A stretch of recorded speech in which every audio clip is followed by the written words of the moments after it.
YouTube channel. My second YouTube channel actually. And as y'all know, it's for music, and then I slacked kidogo on that one, and now I also have a second YouTube channel. Yes. Anyway, thank you for clicking. As you can see, nywele yangu is not so done today. I'm not looking at it so pretty, at baby girl, but all natural. I'll be doing my hair with you, because when I do my hair, it mostly ends up looking like chicken, like as in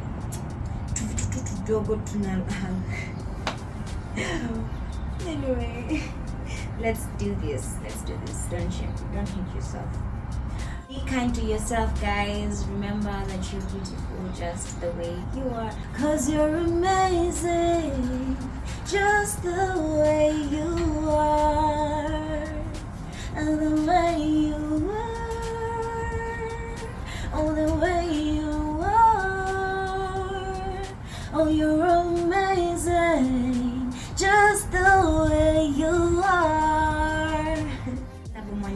Alafu, I finished reading Chimamanda Ngozi's Purple Hibiscus recently. If you're new, if you're not following me on Instagram, which you should, and on if I take on Instagram, naita Wamboikate official, Wamboikate in the building. Make sure you follow. On my stories, I share the book that I'm reading for the month. This was my February read, and nimemaliza, and it was amazing. And as unajua, after I read a book, I'm not in a book club or anything. So anytime after I read a book, I'm usually confused, like, what do I do with this information? Like, you read, like, who do I talk to about everything that I think about in this book?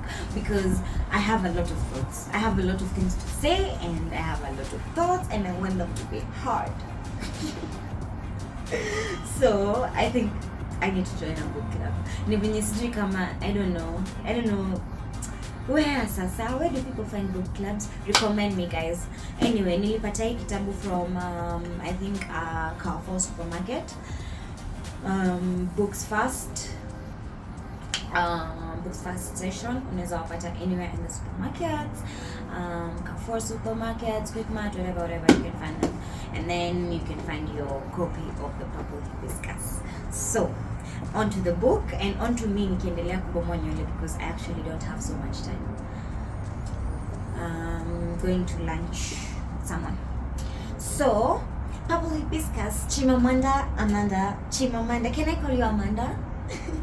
I feel like we're friends. Chimamanda Ngozi Adichie is the writer of Purple Hibiscus. And this is a book about a 15-year-old girl called Kamili, and she's from Nigeria. She has one brother, and both of her parents, she lives with both of her parents, her mama and her father called Eugene. So huyu msichana anaitwa Kamili. Okay? They come from a rich family. So this father of theirs is like a rich guy. Is like, unajua zile families in Nigeria where people are like, as in nyumba ni kubwa, it's like a mansion with like 3 stairs, kuna mapillars zimeshikilia kwa sababu nyumba, you know, it's just like so big and strong. Alafu mashandalias huko ndani, yani the Nigerian rich kind of thing. They had a big compound. I remember she was describing the trees. I think they had frangipani trees, hibiscus. There was like some purple trees. Did they have jacaranda trees? I think I learned so many plants and stuff on this while I was reading this, and at some point I was like, I should be underlining this. This is knowledge. I learned the Melia tree. Which other one did I learn? Nilikuwa nimezi underline.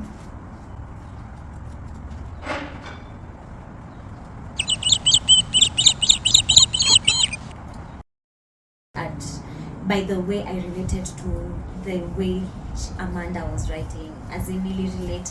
You know, okay, let me now give you the story. Let me now give you the tea of what was happening in this book. Kamili I'll just cut this part.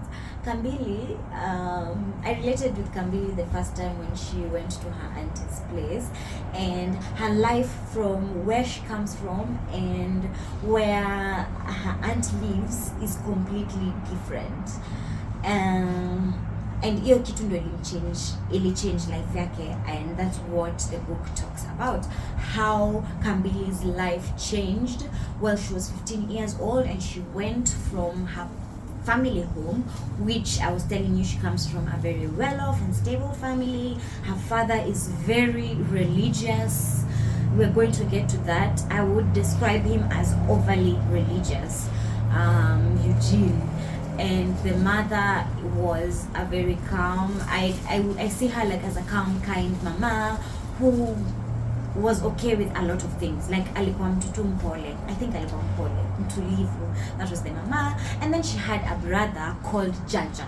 Jaja, oh Jaja, Jaja, oh Jaja. So she had a brother called Jaja. Jaja is very interesting. I don't really understand him because when I read the book, I read in Kambili's eyes, in Kambili's thoughts, and I didn't feel like, as Kambili, reading as Kambili, I didn't feel like my brother like really saw me or understood me or gave me time while the story went by. But anyway, then kulikuwa na Jaja.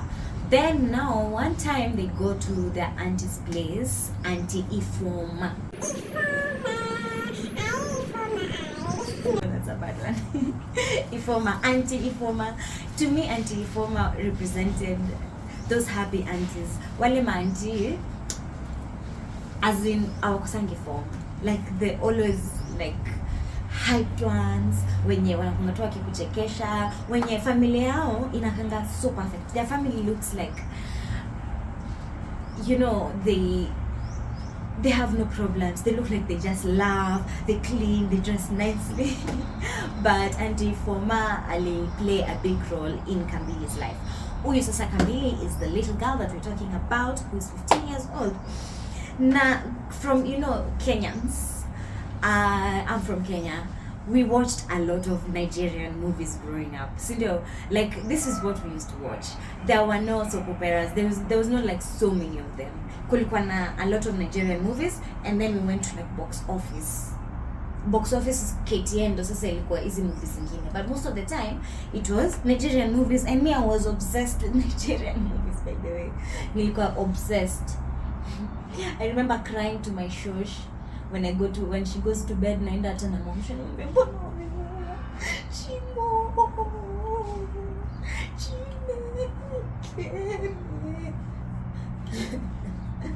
and then so nikisoma hii kitabu, the dialogues, the way she's written the dialogues, I can't help but read out loud. For example, Amaka, pick a name and let Father Amadi go and do his work. Amaka,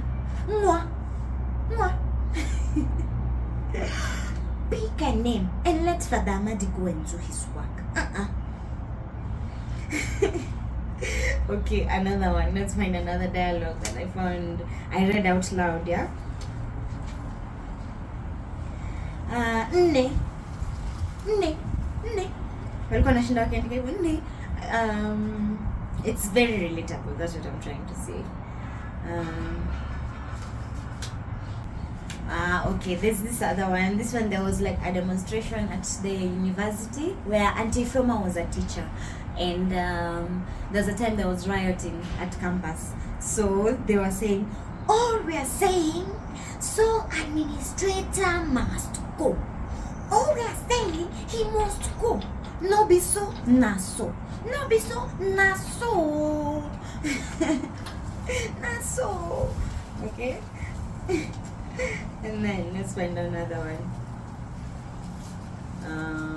To chase up. Okay, this one I found funny. This word inugu. It's INUGO. I'm gonna write it here. Inugu. Watch what they do. Watch what they do. Do not fly. Watch what they do. Not fly into your ears. Inugu. I think it's. Do you hear me? Watch that they do not fly into your ears. Inugu. Yeah, watch that they do not fly in your ears. Inugu. but sasa when I read it sometimes inakaa inugu. Inugu, inugu, inugu, inugu, inugu. Interesting. Anyway, I found a lot of dialogues that were interesting, and I just thought I should have a small section where I share that. So ukisomea kitabu ni fun kwa sababu parts zingine utasoma tu usikie kucheka. Like some parts you'll just read and feel like laugh.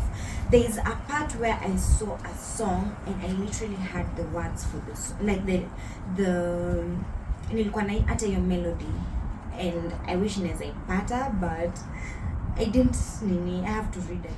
Oh, I remember where that song I had it. I remember it was when this guy with glasses, with big glasses, the guy who worked for the Standard, who worked with Eugene, the father to Kambi. I'm talking to you like you guys have read the book environment. Okay. Anyway, let me find the song. Okay, Kwano.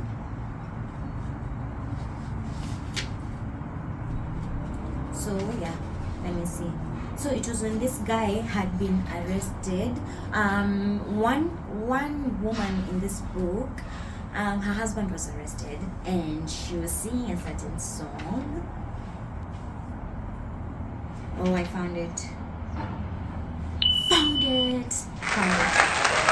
Okay. So this part, the mama was singing. I think this whole thing had happened. Alikuwa amearestiwa, the wife was crying, but the mama to Kambili came singing to her this song.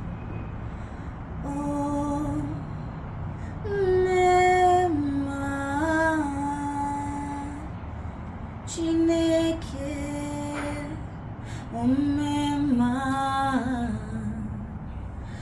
oh Mema Chineke me, oh Mema Chineke me. It's just written, but I came up with that. Like, what do you think? Like, is it nice? Oh, Mema Chineke, oh Mema, oh Mema Chineke me, oh Mema. Interesting. I like it. It's very interesting that I could even find harmonies to that because of watching a lot of Nigerian movies. Isn't that interesting? So anyway, I wanted to talk about, because I can't talk about the whole book and I don't want to be like a spoiler. I want you to go and find time and read the book. So, but I want to share one thing that like really shocked me in the book and made me feel angry. And it was Kambili's father. Kambili's father was violent, but okay, even since we're good people, we're going to start by describing the good parts about Kambili's father. Kambili's father is name is Eugene. He is generous. He's generous because he owns a lot of factories and he does a lot of biscuits and waffles, and like basically in Nigeria, in the city that they live in, he's a very big guy, you know. He's very popular. Yani ni wale tu masongo wanajulikana. So he was very generous and he did a lot of CSR. Alikuwa anasaidia help the poor nini. He also helped raise the kids in like a very disciplined way. Alikuwa amewekea schedules, timing for reading, for spending time with family, which I mean at some point ilikuwa extreme the way he was controlling, but it's a good way to see a parent who cares so much about their children and how they spend their time, and he helped them to like organize themselves. To me that's like, as in I find it a good thing. Like not like wasifanye sana, don't do it a lot, but it's a good thing to be able to talk about to be able to have this sense of organization of time in your life. And if your parents help you through this by giving you schedules and teaching you to have discipline to keep them, it's a good thing in your life, like even in future. So you're like, you have to plan your life. Planning is everything. So I found that impressive, except that he overdid it, because every second of their time was scheduled. Okay, even fun time was scheduled though. So anyway, that's not the point. Second of all, he was overly religious. So such a twin get to happen. Let's just get there. He was overly religious. This guy, and he's this kind of people. I think here's the thing. He was colonized by missionaries, and he believed in the mission, in what the missionaries said so much that he thought that was what was right. That is what everyone should be doing, and if you're not doing that, you are a sinner. So like, if you don't believe in the same church, like if you don't go to Catholic church, kama wewe ni mtu wa Pentecostal atunaenda deliverance, we you cannot be in his presence. And by saying this, I mean, they call them heathens. I should have googled that, heathens. So like many people who don't believe in the Catholic, I think so, something, yeah. So he called them including his father, nasema Eugene. Now this can be his father. His father did not believe in Catholic church. No. So this man disowned his own father and said that if you don't believe, I will never help you with anything. I don't want you associated in my life. You can see in future, someone insisted that at least he sees, his grandchildren. You can see the kids, but only for 15 minutes. You see why? Don't ever see them for more than 15 minutes, because you're a godless man. You're a sinner, and being in your presence is godless. So nobody should be, my children are not allowed in your presence. And Matthew, this guy is a very old man. This is his father he's talking to like this. He's saying this. He's saying, if you don't come and believe in also what I'm believing, I will not, as in hata haendi kumsaidia. And this guy is very rich. Na mse mwingine hana shit, and this is your father. So he just disowned his father because of religious issues. So I don't know. That seemed a bit extreme. So one time, Kambili went to her auntie's place, Auntie Ifoma. This is an interesting part, guys. I liked Auntie Ifoma in the book. Auntie Ifoma, Amanda, thank you for introducing Auntie Ifoma. To me, Auntie Ifoma represented my Auntie Mary Ann, my mom's friend. She's late, she passed away last year. Rest in peace, Mary Ann. She was really cool. So when I was small, I'll be honest that I'm a quiet person, and I think my mom is also like a quiet person, like a bit of an introverted. So we used to like be somehow a quiet family. But when when Auntie Marianne used to come home, I don't know, when Auntie Marianne used to come home, she always like brought life into the room. Like we would talk, we would laugh, we would, share stories, share memories, dance. So she would bring these vibes into the family, and I really liked her for that, because she was loud in her laughter, she was intentional in her talking, and she also listened to me and like believed me. So, that sucks. So Auntie Ifoma now in the book. Auntie Ifoma, Auntie Ifoma represented that. She was that woman. She was lively.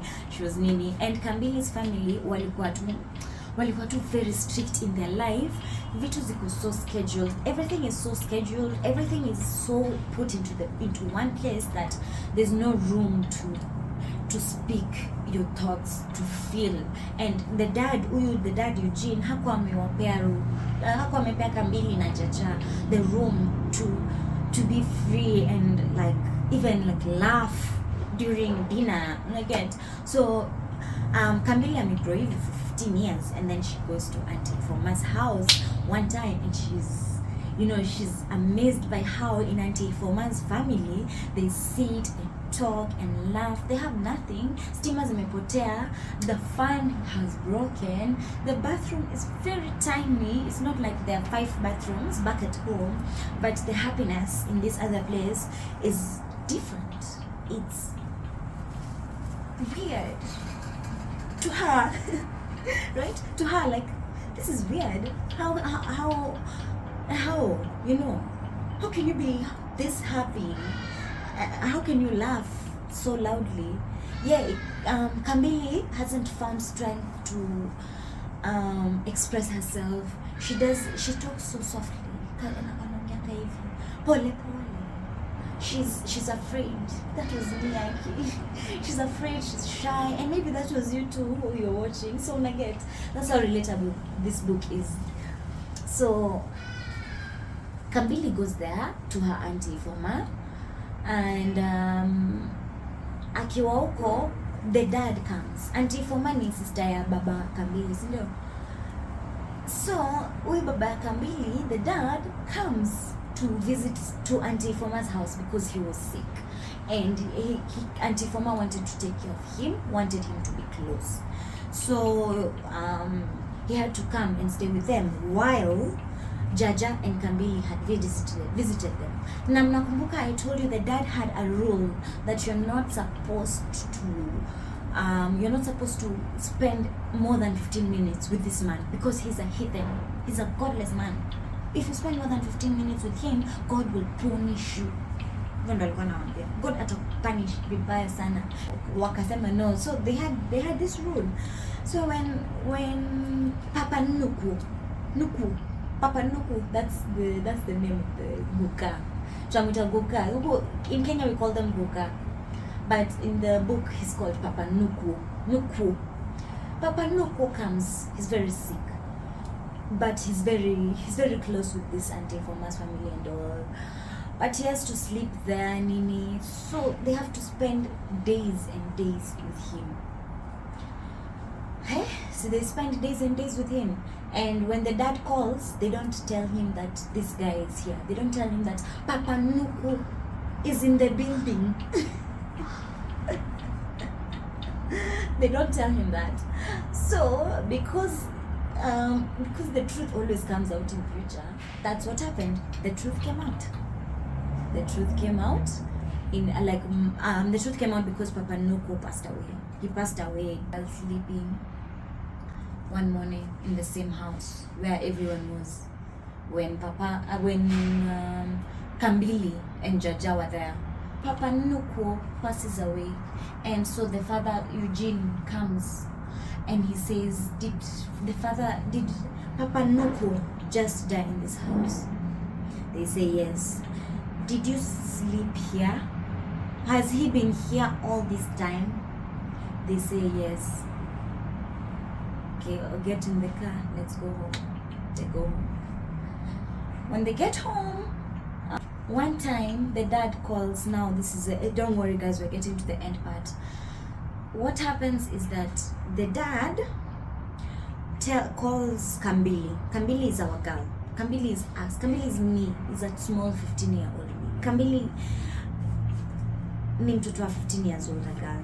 So alienda huko pia by the way, she was so scared. She didn't know what to do. She didn't know how to say that Papa Nuku is here. The godless man is in the house with us. How do you say that? So they didn't say anything. Now he died in the same house. Now the truth is cut is out of the bag. So he calls her in the bathroom or kwa bathtub. He's sitting there. There's nothing in the bathtub. So Kambili is gone. She's like, okay, what's happening? Hi dad, hi papa. Anaingia kwa choo. So papa has a kettle with boiled hot water next to him. He tells Kambili, put your legs in the hot tub, in the bathtub, like me. The bathtub has nothing. Put your legs in the bathtub. The dad doesn't put his legs in the bathtub. He takes the kettle. He asks Kambili, did I not tell you not to spend more than 15 minutes with a heathen? She says, yes. Did you know it was a sin to stay for that long with a godless man? Like, I'm not sure these are the correct, but it was something like this. Like, did you know that you should have told me that you are sleeping in the same house with a heathen?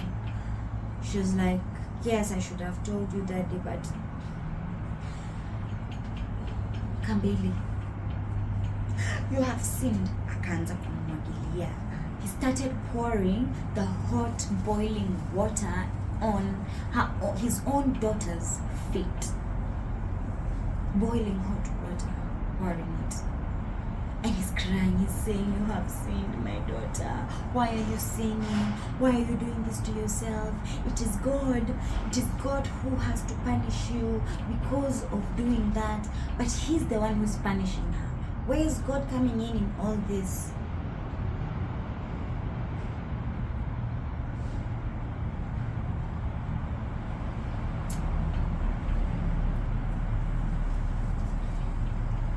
He's burning his own daughter's feet, and he's saying, you're sinning. He's even crying. He's saying, did you not know that this is a sin? Why are you sinning against God, Kambili? You're such a good girl. You're a faithful servant. Do you want God to forsake you? And because in that time, this is all you know, you just scream and cry. But why would my own father do this to me? Why would a dad burn his own daughter's feet? Because of being in the same house with a godless man who is your own father. This is absurd.